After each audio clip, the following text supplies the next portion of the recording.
Hi everybody, today we will demonstrate the breech delivery.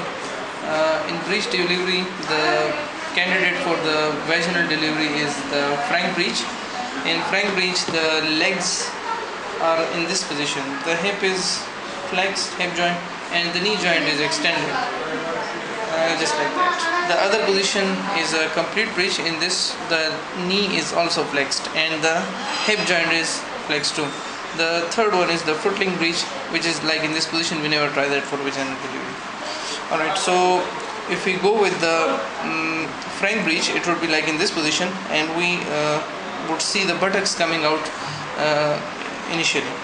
So the anterior buttock, when it is seen, and the anus is also seen, the problem arrives when there is delivery of the legs.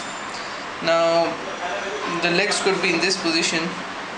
If they are flexed, it's easy to just take them out like this. But if they are extended at the knee joint, then you have to do is put your middle finger here and index finger on the tibia and apply some force, bring them down and out of the vagina. The other leg is also delivered in the same manner. You approach from posteriorly, put your finger here, the other finger on the tibia, and you just take it out like this. In case it's a complete breech, then it's easy, you just pull it out. But in case it is like this, so then I told you this maneuver for that.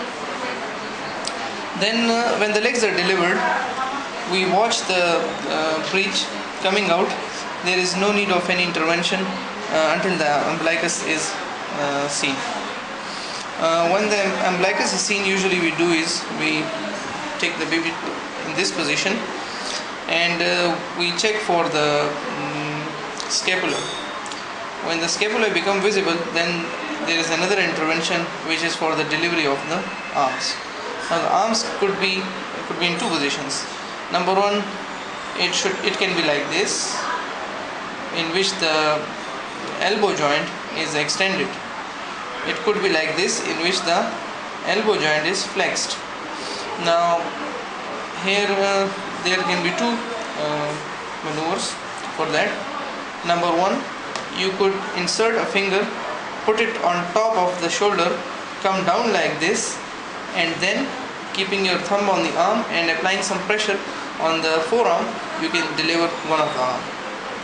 In the same way, we will keep the back anterior, and we can do the same thing for the other joint as well. We put one finger here and then we deliver the arm like this. In case where the arms are completely extended at the shoulder joint and flexed at the shoulder joint, and the elbow joint is completely extended, then for that we need to rotate the baby. For this we try like this. For example, if it is lying like this, you can just pull it like this.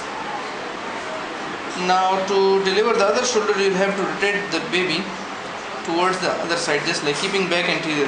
What's the importance of this maneuver? The importance is that in the pelvis, the lower portion has bones.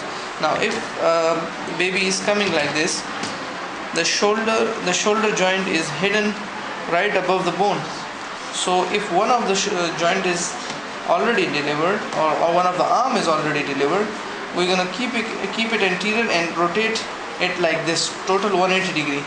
This would help bring the arm in a part where the bone lies above that. The bone is not covering the joint. So even if it's extended like this, we would be able to bring it down, just like this. Now in case it's like this, we rotated the baby and its arm is like this, then it's not that difficult to bring it down. Just see this. Alright, and again move to this position. Now last intervention is with the delivery of the head. The delivery of the head could be carried out with the Piper forceps, in which your assistant will hold the baby like this, and you will apply forceps on the lateral side of the temporal bone. The purpose of keeping it the back anterior is to bring out the baby in occipito anterior, because in occipito posterior it is usually that the maternal push would not be able to expel the head effectively. The other maneuver for the head delivery is that you will hand over the baby to your assistant. You will come like this, put one finger here, two around the neck. These are three fingers. Put this one in his mouth and these two on the maxilla. So when you put it, it would be just like this, like this. So then what you do, you apply little force here and little force down, just to make it like this.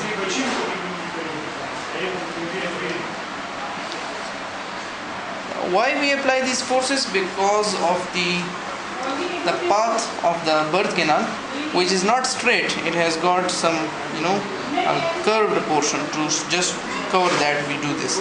So we apply force, and as the maternal push comes, the head will be expelled. All you have to do is a little bit, you assist that in the expulsion, and you take the head out, and the baby is born.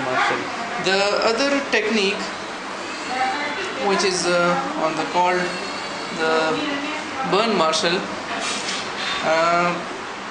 usually this one is not practiced today. MSV. So this was the MSV which we just did.